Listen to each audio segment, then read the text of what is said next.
Charles Metcalfe और अजैयता का भ्रम। क्या आप जानते हैं कि भारत में ब्रिटिश सत्ता के चरम पर उनके सबसे शानदार राजनयिकों में से एक का मानना था कि पूरा साम्राज्य राजनीतिक नाटक का एक चौंकाने वाला साहसी और नाजुक हिस्सा मात्र था जो एक पल में गायब हो सकता था। ये व्यक्ति थे चार्ल्स मेटकाफ, जो विचारों के साम्राज्य विचारधारा के एक प्रमुख स्तंभ थे। मेटकाफ ने अपना पूरा करियर यह तर्क देते हुए बिताया कि अंग्रेज अनिवार्य रूप से एक विशाल मनोवैज्ञानिक धोखे के सहारे जी रहे हैं। 1820 के दशक तक ईस्ट इंडिया कंपनी अपने महान प्रतिद्वंद्वियों मराठा संघ और मैसूर को कुचलकर उपमहाद्वीप की निर्विवाद स्वामी बन चुकी थी। लंदन में बैठे निदेशकों को लगा कि ये किफायत का सही समय है, यानी बजट में भारी कटौती का दौर, ताकि भारतीय साम्राज्य अंततः लाभ कमाना शुरू कर सके। राजनेताओं ने नक्शे को देखा और उन्हें एक स्थिर वर्चस्व दिखाई दिया, लेकिन मेटकाफ ने उसी नक्शे को देखा और उन्हें एक ज्वालामुखी फटने का इंतजार करता दिखा। जब ब्रिटिश जनता उत्तर से रूस के आक्रमण के ग्रेट गेम के डर में डूबी थी, मेटकाफ ने इन बाहरी खतरों को एक विक्षेप बताकर खारिज कर दिया। उन्होंने बड़ी गंभीरता से घोषणा की, हमारा सबसे बड़ा खतरा रूसी आक्रमण से नहीं है, बल्कि भारत के मूल निवासियों के दिमाग से हमारी अजैयता के प्रभाव के लुप्त होने से है। मेटकाफ एक डरावनी सच्चाई को समझते थे, जिसे लंदन के हिसाब किताब रखने वाले बाबू भूल चुके थे।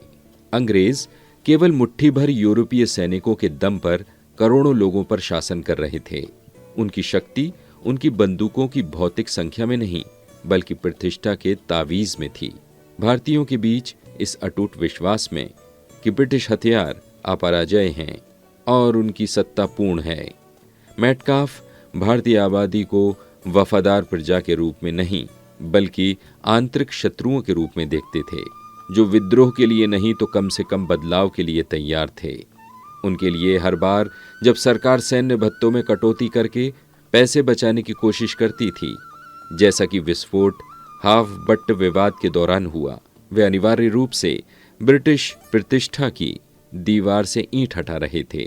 उन्होंने तर्क दिया कि जिस राज्य को भय और हमारे हथियारों के डर के दम पर थाम रखा है, उसमें कमजोरी का कोई भी संकेत मृत्युदंड के समान है।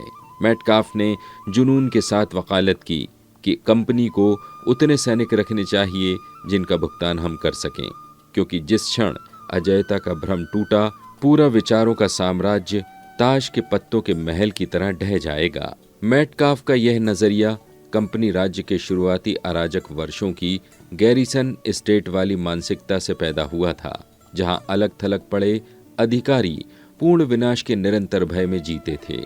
मेटकाफ ने महसूस किया कि वर्चस्व एक बार स्थापित होने के बाद अपने आप नहीं बना रहता, इसे लगातार सुदृढ़ीकरण के नाटकीय प्रयासों की आवश्यकता होती है। उनके लिए ब्रिटिश राज्य एक ऐसा अभिनेता था जो कभी भी अपने किरदार से बाहर निकलने का जोखिम नहीं उठा सकता था। यदि जनता को कभी पता चला कि बिजली गिराने वालों के पास से बिजली गायब है, तो प्रदर्शन का अंत कत्लेआम के साथ होगा।